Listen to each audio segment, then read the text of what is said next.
Gaywyck by Vincent Verga. Publisher Allison Books, Los Angeles, New York. Narrator Eric Aust. Chapter 8.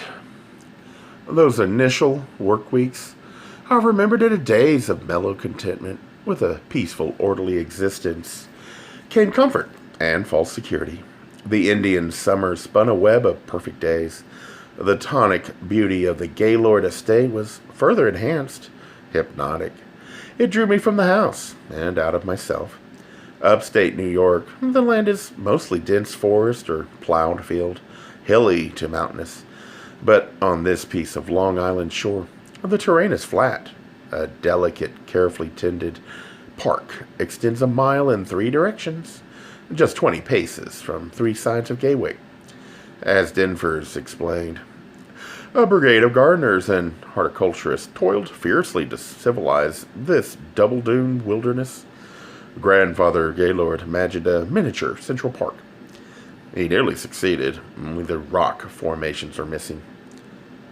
The first afternoon, Denvers and I set out to explore my new home. He knew the names of virtually every animal, vegetable, and mineral that inhabited the area, and I date my interest in the language of the natural world from these walks along the paths that twist and turned, crossing and recrossing one another like the unwound string of Theseus, always returning us adventurers to the point of embarkation. It was then as it is now. Behind the pavilion, a willow grove slopes to the beach. In front, a triangular acre of birches fans out from its steps. The birch grove became a retreat. The tall, slender trees with their ethereal grace soothed the spirit. My favorite spot was the wrought iron bench in the midst of a 600-year-old stand of white oaks. It afforded a separate peace from the birches and was sought at particular times. The pavilion was the attraction closest to the house, and we would often sit under its round slate roof to talk, or, if the mood was right, play a game of chess, using the portable set Danvers always carried. For a time, it was very lively here. I do recall one healthy spring there was 50 gardeners. For weeks, they lived in colorful tents set up along the beach. Almost all the cultivation took place on this side of the house where the freshwater ponds are. I can still see those gardeners all busy pruning and planting and weeding. The noisome weeds which, without profit, suck the soil's fertility from wholesome flowers. Denvers seemed far away. Had he done so to great and growing men, they might have lived to bear and he to taste their fruits of duty. Father Gaylord never understood, he said slowly. I think he felt aversion from the time of Cormac's birth. The two were forever cursing each other, and Gaylord grew to fear Cormac's mad ferocity. Fear it was that curdled into hatred, I believe. One night after a particularly fierce argument, Gaylord lunged to slap his adolescent son. Cormac grabbed a poker. If you raise that, you'll be dead, threatened his father. You can't stay awake forever, da! From that moment, the father's towering will submitted to the son's firmer one. The boy was accepted as an adult opponent. What happened? I asked. Gaylord tamed him. They became devoted to each other. Hatred is but the undertow of love. Tamed him? How? Love. One can work miracles in the name of love. I nodded, thinking I took his meaning. I nodded, swallowing his bait whole. Another day, after tea, we walked straight to the columned gazebo. Its wrought iron stained glass roof was designed in imitation of the pinnae leaves of the surrounding ash trees. To reach it, we walked down the cool cloistered avenue of towering lindens. Then, turning right, we followed a trodden path that skirted the fruit trees and revealed the gazebo before sloping down to the beach and stone jetty. When we arrived, Danvers sat in silence, watching twin ruby-throated hummingbirds hover over a Debonair, Bablia. Cormac rode the wind in a rebellious battle for deliverance. Like Icarus, he flew too near the sun. Suddenly, he excused himself and disappeared. I was not the only person haunted by past sorrows. The sound of ospreys drew me to the water to watch their spectacular feasting dives. Walking up from the beach at sunrise my first morning, I listened to the migratory and resident birds sing. A bouquet of pheasants and several deer grazed on the back lawn, while a dray of squirrels gorged themselves. Of course, I'd seen wild animals, but never casually and calmly feeding, indifferent to my approach as if I were one of their species. They seemed entirely fearless. Instinct should at least have warned them. When I sat down to breakfast, Denvers was in a radiant mood. I woke this morning with a sense of renewal. God help me, but I've decided to resume work on my book. Fiction? Lord, no.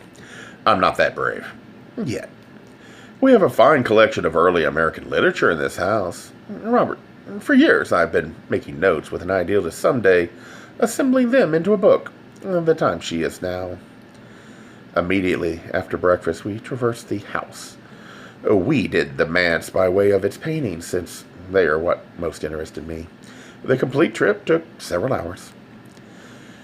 Gaywyck was the first large summer house built at this distance from the city. It set the style, especially along the South Fork.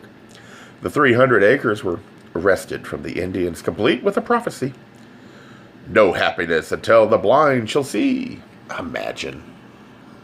There are 40 rooms. The Dixie architect gave no thought to Long Island winters. He took a peek and scampered home, enchanted by the light. To be fair, Dakin, it was intended only as a summer house. We rode from room to room, and time and again I was bowled over by the splendor of the place. That I was to live in the midst of such treasures filled me with unsettling excitement. By 1850, most of this stuff was here. Remember, 50 years ago, one could buy anything. That White cabinet cost more to crate and ship than to buy. And those mean porcelain vases were so inexpensive, they bought a dozen. Denvers had to drag me from the rooms, from the furniture, the carpets, the china, silver, and glass, the wall hangings, tapestries, icons, carvings, paintings, especially the paintings. Come, he repeated over and over. Come, Robert. They aren't going anywhere. I stood, unable to move. The art inducing rosy flushes in the small study he left me to the Della Francesca while he went in search of the key to the art room. Ever since Beethoven lost the Rembrandt etchings in the Knott Garden, we've kept the room locked. We did not enter Danough Gaylord's quarters, though Denvers did not think he would mind. I said I would rather wait for him to show me what he had selected for his own. When Keyes refused to answer our knock, we did not force the issue. I don't know when you'll meet him, Robert, if ever. We've already met. How'd that happen? We stopped walking. He was outside my room the other night. What'd he say? That he saw me standing on the portico. Nothing else? He queried apprehensively. He said something about my taking Danough away. A common euphemism for death. He thrives on unoriginal euphemisms and death. I'd be careful if I were you, Robert. I think the old fool is dangerous. Oh? I asked, feeling a chill. He's never forgiven his world for the absence of Cormac. The boy had an Olympian beauty, the likes of which we shall never see again. It was intensely sad to see him smile. I like to know? No. There was something malevolent about Cormac. He was capable of anything. It gave him a certain majesty. He leaped for the stars. Probably could have separated the Gemini. When we passed the door to the art room, I did not think twice about his mumbled explanation that he had misplaced the key. We visited his own rooms instead. Seeing them gave me a delightful surprise. Puritan-like. In his dress, the tutor possessed the heart of a squirrel. His sitting room was crammed, every inch of wall space covered, One wall was devoted to Michelangelo drawings of the male nude. We proceeded to the libraries. We visited the one on the third floor first. The Titian hung on the only open wall space. These are the most valuable books. That glassed-in area is the Caxtons and the Folios and Quartos from the late 15th, early 16th centuries. Shakespeare, Marlowe, that lot. The chest, third shelf from the bottom, is a Gutenberg Bible. That entire wall is English literature in no order, of course, except for that shelf there, which holds Johnson. Most of this stuff is first and rarely used except for special reference. Some of the reprints are on that wall. There's a collection of Americana I mentioned, about 1,000 pieces. Some additional newspapers and periodicals are downstairs in the small study. The downstairs library was a much more comfortable room. It was furnished with soft, overstuffed chairs. A mahogany desk filled one corner. I immediately christened it my office. A narrow tapestry hung between two windows opposite. Hundreds of butterflies woven in silken brightness on a red background. It belonged to Anne of Brittany. It was a Christmas present to young Cormac. He adored the insects. And somewhere there exists a chart he made identifying each and every pair of those membranous wings. Did Danough share his interest? No. He preferred semi-precious stones. They were just as beautiful, but caused no pain together. For that Christmas, he gave me a paperweight of Swedish tremolite. What was Danough's gift that year from his father? The Christmas tree was in this room. That morning, a sheet covered the tapestry. Gaylord gave an unveiling speech, a very funny one, about the travails of capturing and weaving so many butterflies into the woof and warp. Then he ceremoniously presented Danough with a dented milk container and instructed him to remove the lid and pour its contents into the center of the room. Danough slowly and very dramatically undid the top. We all waited breathlessly. What was it? 24 uncut precious stones. As they bounced and rolled all over the floor, a large orange diamond scudded into my shoe. When I knelt to retrieve it, I could think of nothing but lust. We all gathered them, except for Gaylord, who stood like Jove, delighting in the havoc. The boys scrambled under the furniture, and I remember Cormac bowling a black diamond, the color of his most secret self, and Danough tossing an unblemished white one into the air. I fondled a purple amethyst, the color of my grief. Suddenly, he was weeping. He turned from me. I moved to touch his arm, but with a murmured apology, he withdrew from the room. I was so startled. It took me several moments to grasp what had transpired. He had been calm and then, seemingly without transition, distraught. There are perhaps wounds that never heal, I concluded naively. To distract myself, I roamed the room, examining the crowded shelves. A collection of illuminated manuscripts, all books of hours, sprawled across one above a collection of dime novels, which someone had stacked according to size. Emerson in gorgeous calf-bound volumes stood beside sets of Braden and Thackeray, Defoe and Scott, Richardson and Marie Cartelli. A first edition of Emma rested on top of the 20 monthly installments of Our Mutual Friend and several volumes by William James. One shelf was a complete set of Spectators, jumbled with various sized volumes of Pepys diaries. Yet the Roman playwright sat huddled together in Plato. At least 30 separate volumes in every size, shape, and color had not only been neatly segregated, but alphabetized as well. Someone had imposed an order, but indolent hands had demolished it. I made a mental note to search rooms for books left lying about. Then I began familiarizing myself, quickly grasping the general groupings in several of the cases. By the time Ambrose called me for lunch, I had evolved my plan of attack and was eager to discuss it with Denvers, but he was absent from table, having been taken ill with headache. He dined alone in his room. I ate my chop, reading Cicero's on friendship. To put friendship ahead of all human concern, for there is nothing suited to man's nature, nothing that can mean so much to him. All men are meant by nature to have some sort of companionship one with another.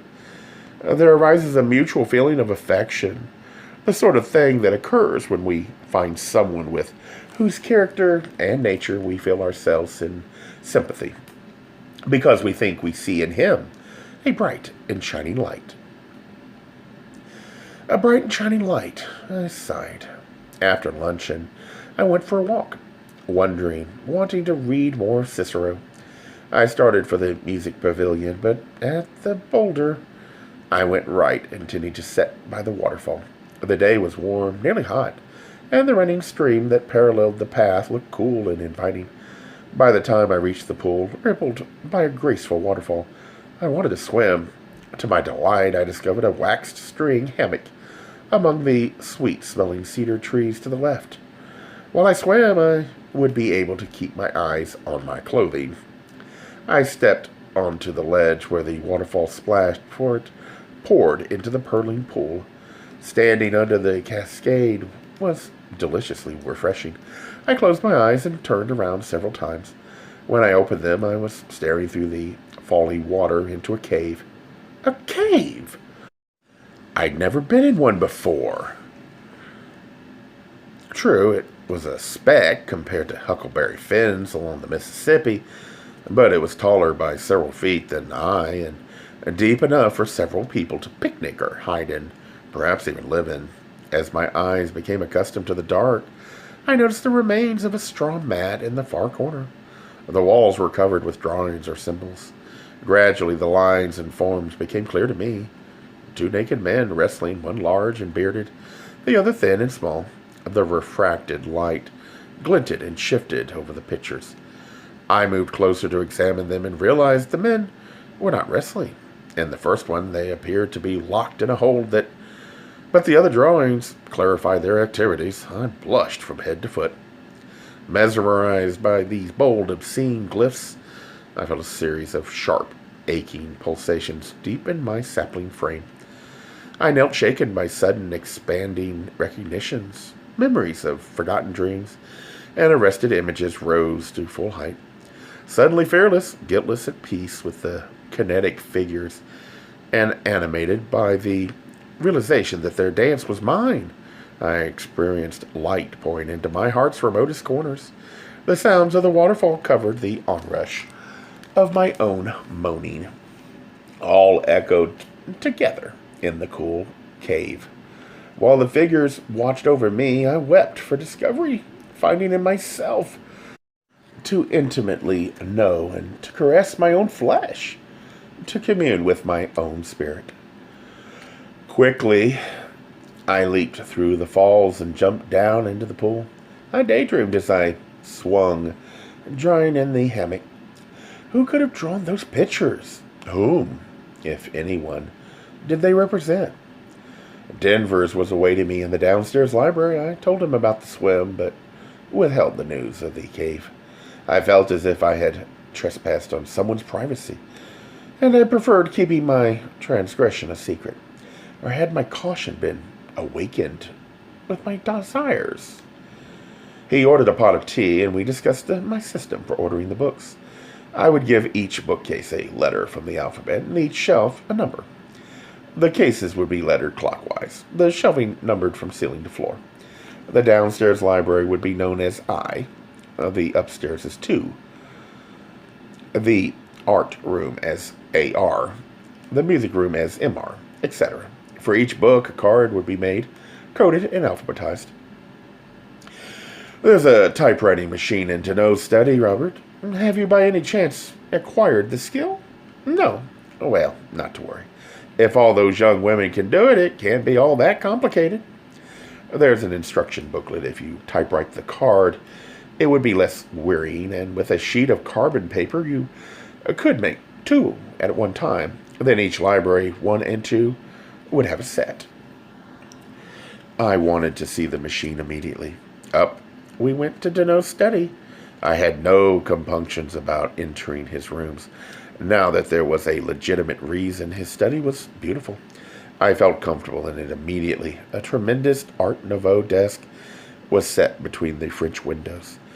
It was piled with papers and books and square manila folders. Brightly colored rock formations acted as paperweights. A bronze casket sat on one end. "Open it, Robert."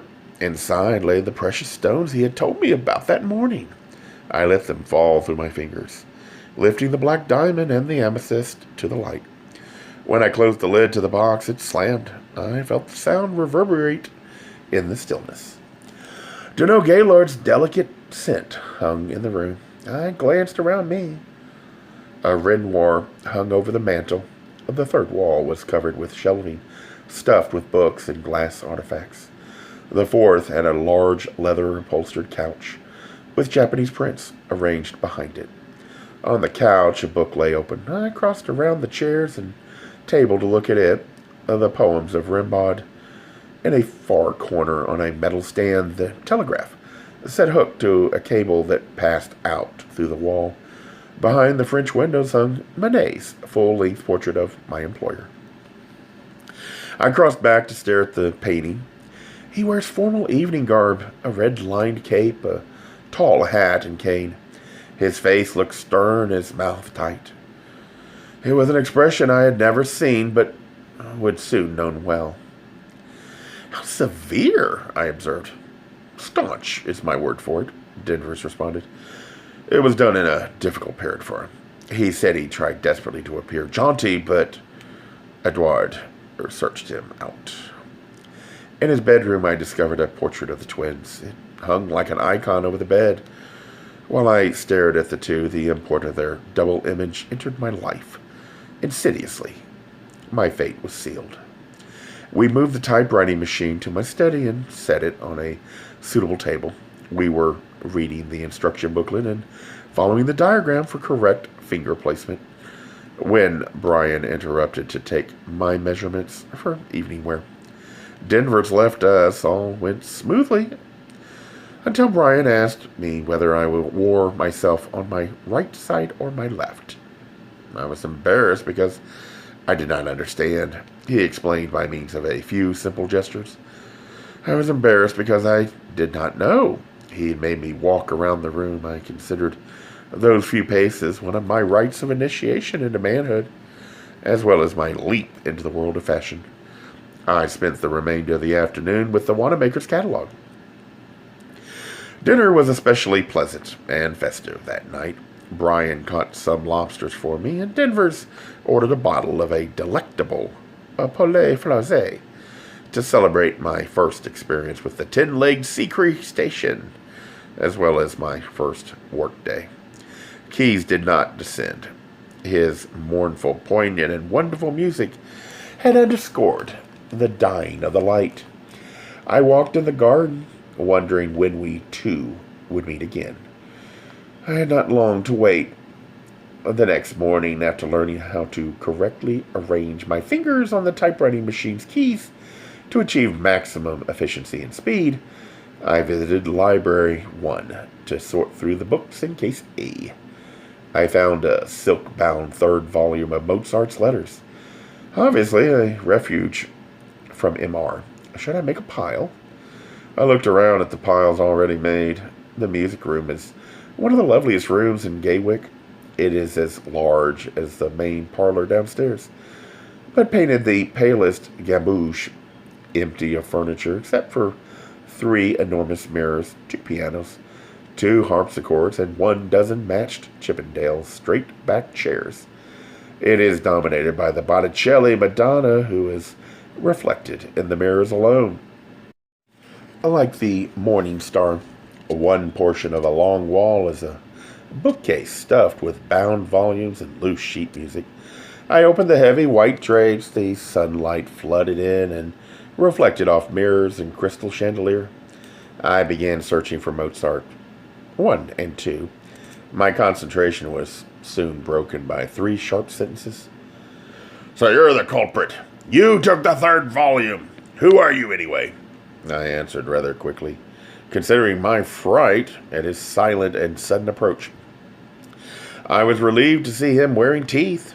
In the sunlight, with birds singing and the drapes fluttering in the breeze, it was difficult to imagine anything menacing about the plainly dressed old man. "I'm Robert Whyte, sir." "And what's that when it's at home?" "Robert Whyte, sir. I'm the librarian." "Yes. Well, do your friends call you Bob White?" "Sweet." "No, sir," I answered softly, trying not to grimace. "Do you play the piano?" "No, sir." "Shall I teach you?" "Oh, yes, sir, please." And so my lessons with keys began. Every morning after practicing 1 hour on the typewriting machine, I reported to the music room with limbered fingers. The time spent with him was of indeterminate length. Some mornings 20 minutes, some mornings 3 hours, depending on his whim. A piano appeared in my sitting room after my first lesson.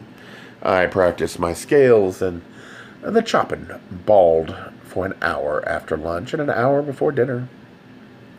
Unless Keys was playing, in which case, with heightened awareness, I would sit on the portico or stroll in the garden below his windows.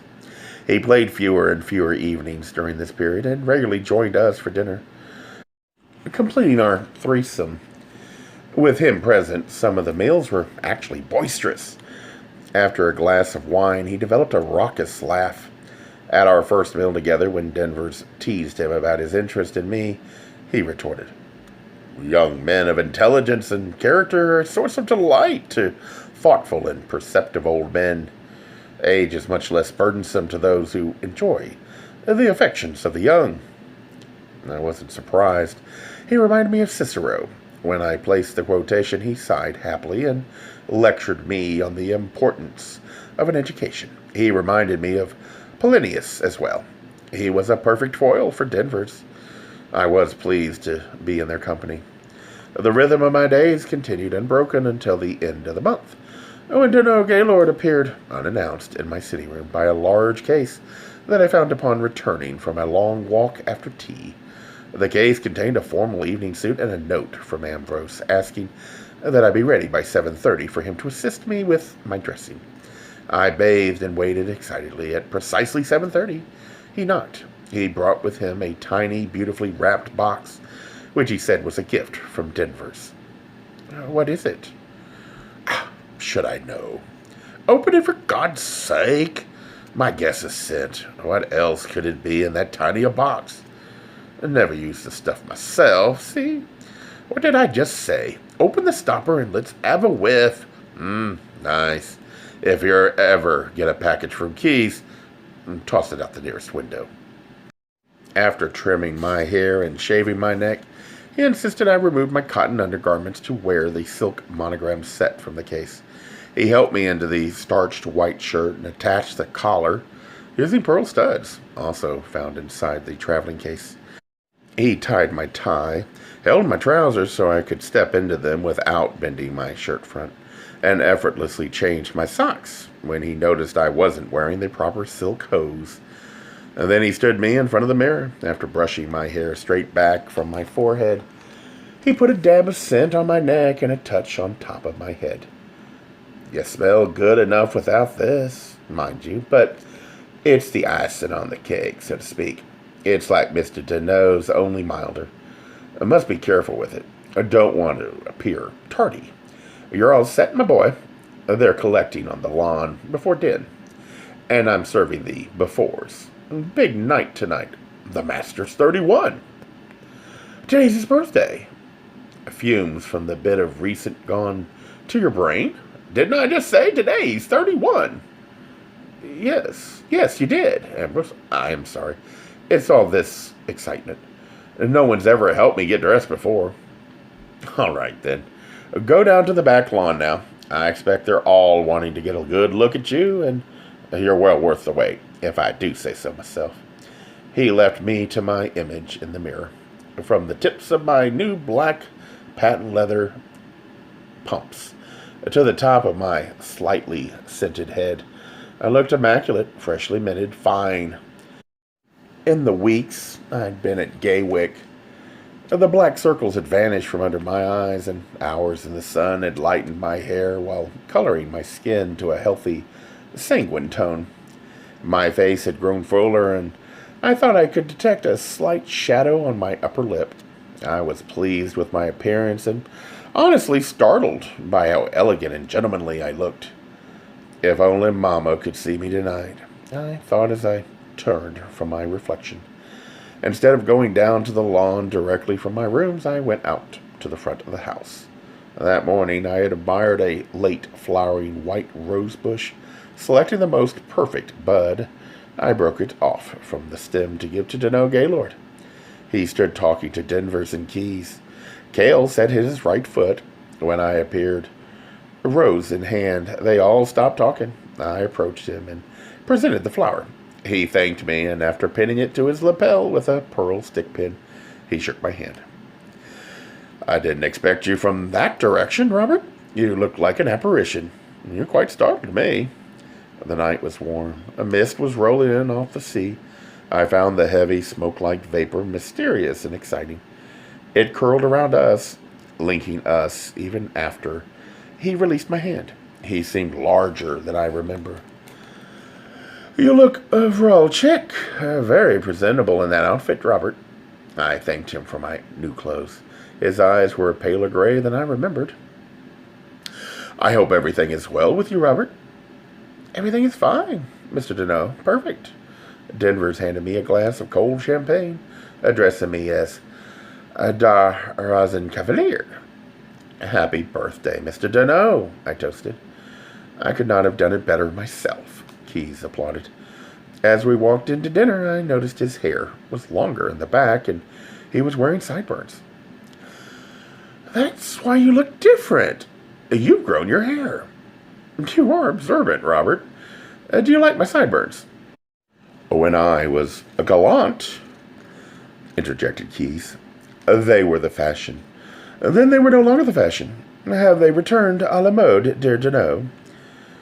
"I've no idea, Keys. And perhaps I'll grow a beard again." "I'd like to see you with a beard." "Oh, would you, Robert?" "I had one in Paris when I came home. Denvers pleaded with me to take it off." "Why?" "Because he looked like a bear, that's why." "My father always had one." "I remember, too, dear Danough. You looked like a wild man. It was thrilling, but very Cormac." "Shut up, Keys," Denver snapped. "And have more champagne." That's actually the reason I removed it. It made me look like someone else." "But dear," Keys jabbed. "You were twins. He looked just like you." "I never thought so." "Neither did I," said Denvers. "Robert, you were born to wear that suit." "I, for one, dear, could never tell you two apart. No one could really until he thought of the rings, and even then, I had my doubts every once in a while." "Robert, hearing you practice that ballad each morning does bring back memories." "Wait until you hear him, Danough. Figures. You still use the same teaching methods, I notice." "I know you're changing the subject, Danvers, even without your using that ridiculous cognomen. And I assure you it's agreeable to me. I'm as pleased as the rest of you that he's gone. But it's his birthday, too, tonight. He would have been 31 as well, had he lived. Forgive me, dear, but he must be in your mind tonight, or am I wrong? And speaking out of turn yet again? No. You're right, of course. He's on my mind. Wouldn't it be better to talk about these things? I asked. Isn't he beautiful, gentlemen? Asked Keith. Here's to beauty and truth, toasted Denvers. Beauty and truth, we shouted too lustily. The main dining room was gorgeously arrayed. When I took my place, I was afraid I wouldn't know what to do with all the cutlery and china and crystal in front of me. Ambrose poured more champagne. My worries faded as dinner was served.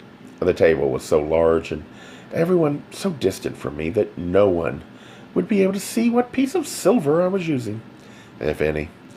I wanted to continue the conversation about Cormac, but they had gone on to other subjects. I was disappointed, but I sensed we had moved a step closer to the heart of the matter. I sensed strongly. It was becoming a habit.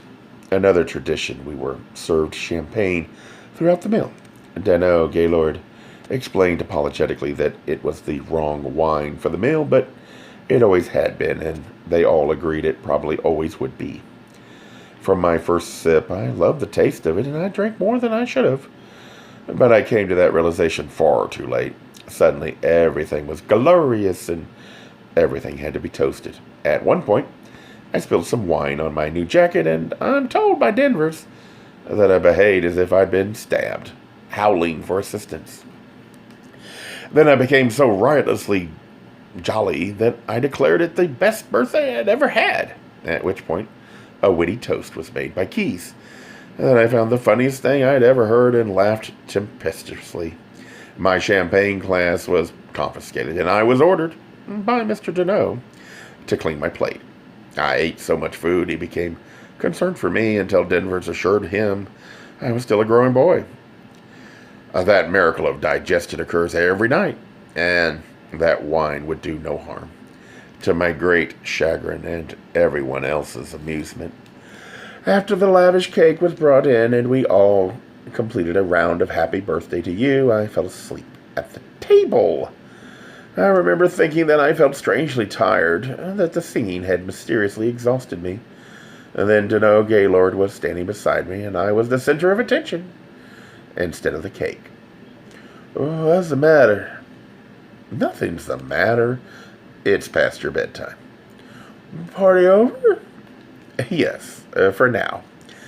I had a wonderful time. Thank you for inviting me." "You're welcome.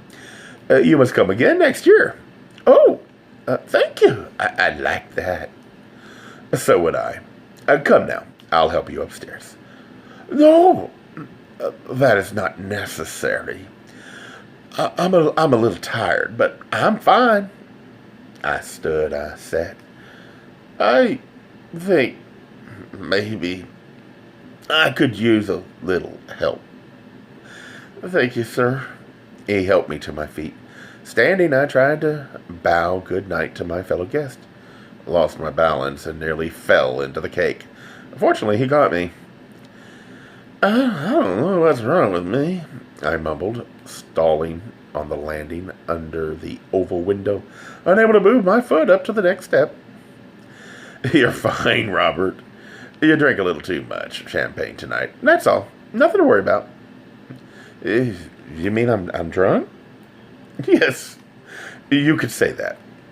This is drunk?" "Yep. I think I like it." I was afraid you were going to say that. At that moment, the moon, full and enormous, came out from behind some clouds as if to bear witness to my happiness.